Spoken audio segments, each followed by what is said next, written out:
So Rick Jewers, if you guys have been around for a couple of years, you know who Rick Jewers is. He fell off for a while, but he's been back in action. So I followed him on Telegram because it's easier. He does post a lot on Telegram. So I should follow him. Yeah, follow him on Telegram. I'm on Facebook with him.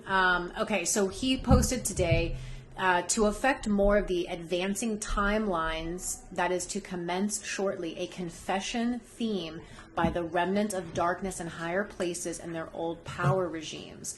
Voluntary confessions will be publicly proclaimed by these individuals that facilitate further rapid destruction of the 4D timeline, catapulting further and rapid awakening for the new reality.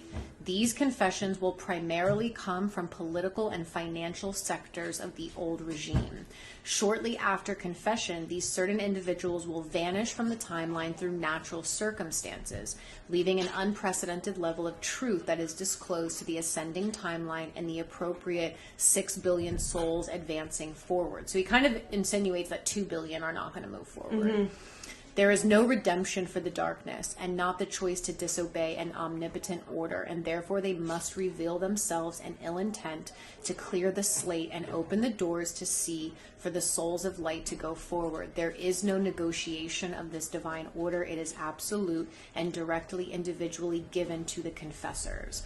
And I felt that was interesting because we had talked about that like months ago, and also the fact that now people are having to call themselves out. So one thing that I thought was so interesting about the Balenciaga thing, which is only going to keep increasing, right? This is just the tip of the iceberg, where everyone's, the dark and the elites are now going to get put into a corner where they have no choice but to declare themselves of the light or the dark.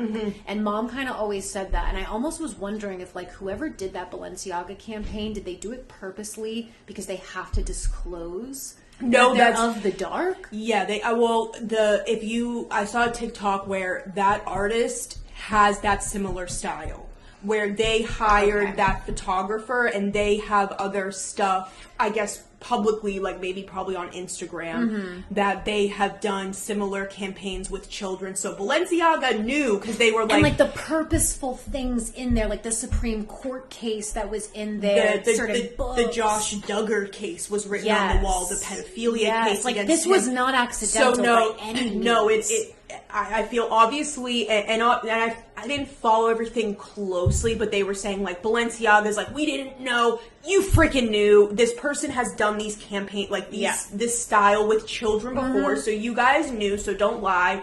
They're taking legal action, okay? Y'all hired this person, okay? And you liked it. And probably a minimum of 500 people had to approve different aspects of this campaign. Yes, that's what somebody said, is they're like, if you're doing this, this has to be approved many times for a big designer. Don't bullshit us. Yeah, so it's like, people are, I guess, they're done falling for it, and I feel like it's just, again, the start, and I felt like it was going to be this way, and obviously it's a part of the show in terms of Kanye knew this was going to happen or something, or he just hates the brand in general and knew that they were super sketchy. I feel he has like an inkling. I don't feel Kanye fully knows what he's doing. That's what it appears to me. It doesn't feel like he is intentionally planning things out, but kind of just being divinely guided. He's one of those people where you just can't attach to what he says. Yeah. He's literally just being a catalyst for the collective. Yeah. But what I felt was interesting from this situation was people are being forced to show themselves, right?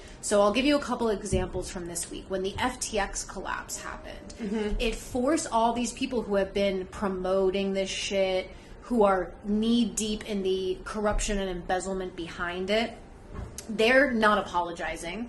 They're not taking accountability. So everyone's able to see now who people really are. Same thing that happened with Balenciaga. Everyone's mad at the Kim Kardashian now, and like Bella Hadid and all these people who have been big Balenciaga representatives. And of course, they're not saying anything. Yeah. And so now people are like, okay, so that's basically you declaring I'm part of the dark. Right. And so they're now being forced to pick a side, light or dark. Yeah, it was the same thing that happened with that guy that's on Shark Tank, Mr. Wonderful, where Kevin O'Leary, he told everybody to buy FTX, and then he was giving an interview saying, like, this woman was like, oh, the gap between poor people and rich people is getting wider, and he was like, great! Yeah, I saw wonderful! Like, that's what we want! And I'm just like, yeah.